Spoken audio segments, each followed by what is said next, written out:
It's lawyer speak. In the common tongue, it says, one OGL to rule them all. One OGL to find them.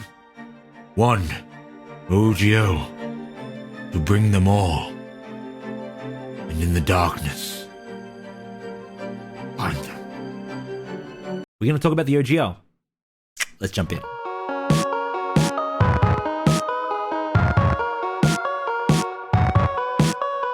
Hi, I'm DreadGM, a professional voice actor and game master. If you want to see what I do, check out the links below where you can find me wherever I pop up around the internet. You'll also find links to our Discord server and our Twitter, where we will continue the conversation of the OGL and TTRPGs in general. On top of that, today's video is brought to you by Wooten Forge. Wooten Forge is an amazing tabletop accessory company here in Australia that make heirloom quality gear for your gaming needs. They make that gaming gear out of Australian woods. Check them out and use the promo code LetUsBegin to get 10% off your total order. All right, with that all said and done, I think we should jump into today's topic and the reason for today's video. Today, we're going to be talking briefly about what the OGL is, what we think it means for the TTRPG space, and what we think should happen in the future. It has been a very long and arduous week for a lot of creators out there, whether they are third-party publishers or content creators. For players, you've probably heard it ripple out through your social media, and you've probably heard things or seen things. So what is the OGL? So the Open Gaming License is kind of important.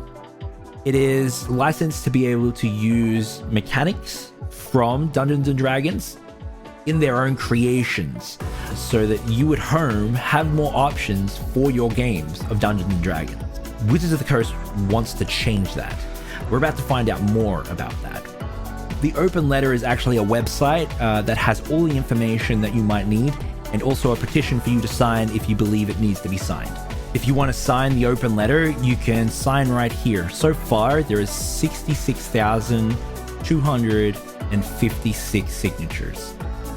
That is a far cry from the amount of people that play D&D 5e. We need to let more and more people know about this.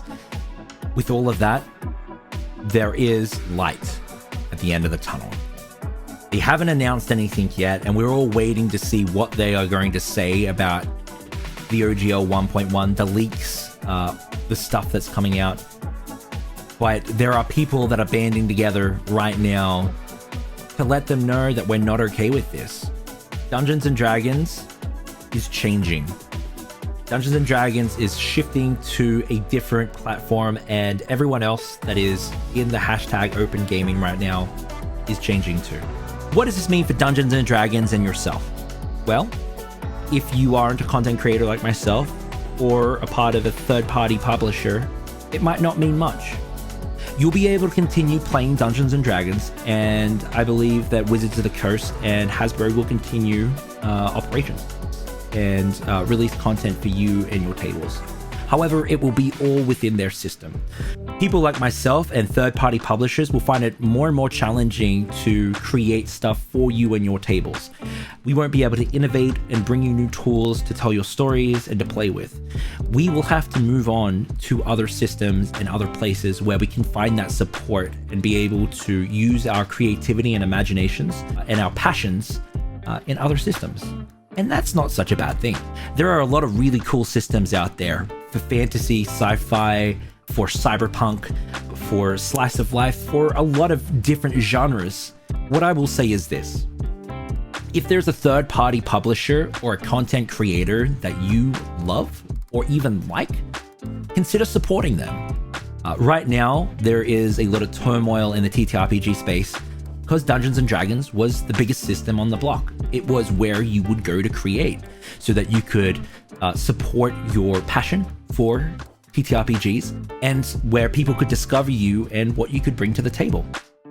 But yes, there are many third-party publishing teams currently looking into new systems, building their own systems, even creating their own licenses. And I want to show some examples here today and look at what people are doing out there. I want to show you 3 systems that I like, that I'm going to look at for my games and my content creation.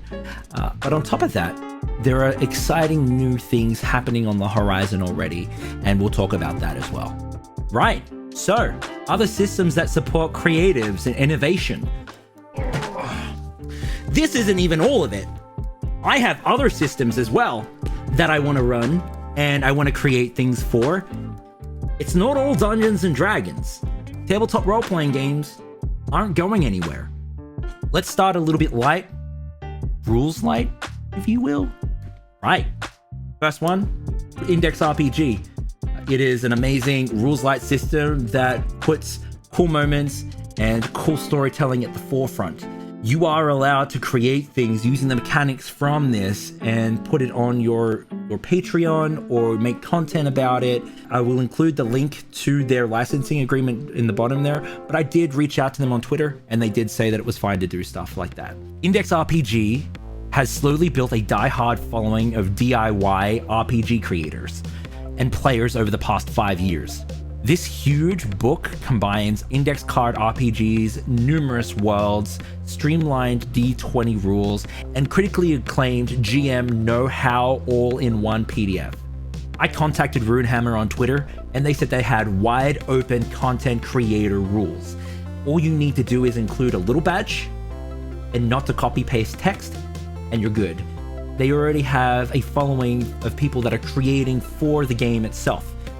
That is a budding community right there for you, a game master or content creator or a third-party creator that could jump in there and bolster the system. The system itself is innovative, it's creative, it supports storytelling and awesome moments. I'm very excited to create things for this and with this. The art is awesome, the book is beautiful, and it supports content creators and creations. The next book I want to talk about is Morkborg. Morkborg is a grim, dark RPG. It is one of the most beautiful books I've ever seen. It's rules light as well, and Morkborg has, again, open content creator rules.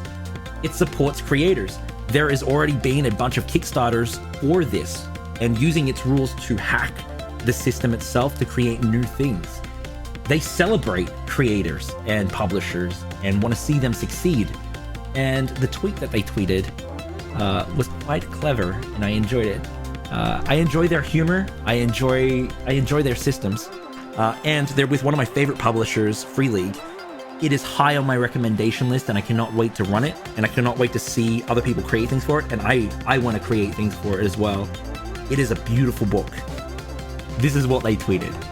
You can create and release pretty much anything you want for Morkborg and Cyborg, and publish it for free or for money. We don't take a cut of the sales, digital or physical. Whatever you want, we love that. It's so funny, I love it so much. And then they posted this here, Morkborg, third-party license. We love community created content, hacks, adventures, monsters, tables, etc. The Morkborg Cult is our main program for encouraging that kind of thing. We want you to be able to put together your content and get it out there, and hopefully let you get some money for your hard work. And that's the third-party license. That's them giving you permission to create things. But Dread, what if we don't want to play fantasy? What if we want to play sci-fi or cyberpunk? You can do that! They got another book, and it's so pretty! You need to check out Morkborg. You need to check out Cyborg. They've got you covered. It's rules light, so if you're more of a story table, you can check that out. It's phenomenal. It's one of the prettiest books I have. So we've already covered a bunch of RPGs that support content creators and publishers and whatnot. But there's one that I really want to talk about, this book right here, Worlds Without Number by Kevin Crawford. This book's amazing. It has everything that you need to play a fantasy-style RPG. It has complexity. It has great game design. It has great GM tools. I had to do some sleuthing because Kevin doesn't like social media very much, but is quite active on Reddit. And once I did some sleuthing, I found this post from Kevin, which made my heart glow. My position on the OGL is unnecessary for anything I would permit and unsuitable for anything I wouldn't. No one needs my permission to write mechanically compatible without number material. They don't even need my permission to write a mechanically one-for-one copy of the game, provided that they use their own wording for the text and setting of the game. Nor do they need my permission to advertise their product as being without number compatible, provided that the title and the presentation doesn't unduly imply that it's official or sign-nomine backed product. All those things can be done whether I bless it or not.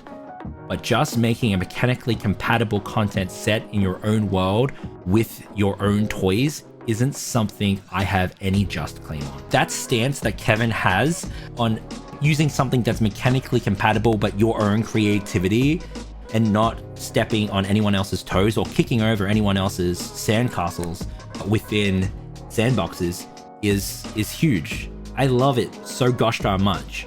And don't be surprised if you see me suddenly change my homebrew world of Oakenash, where I've run a majority of my games, over towards Worlds Without Number, where I will continue to grow using its tools, using its mechanics, and growing its homebrew for my table and my community with Worlds Without Number. Here's the kicker. It's free.